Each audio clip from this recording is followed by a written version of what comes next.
Hey everyone, welcome to our video tutorial on how to hide all posts on Facebook 2023. If you want to keep your past posts private, then follow these simple steps. Step 1. Open Facebook and tap on the three lines icon in the top right corner of your screen.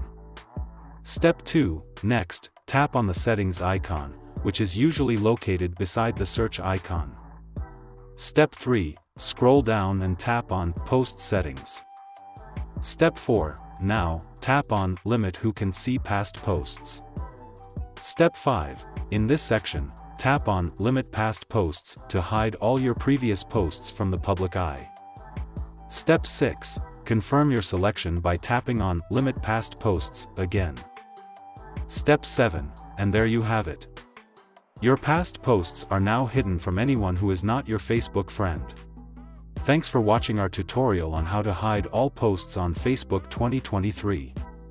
Remember to stay safe and protect your privacy on social media.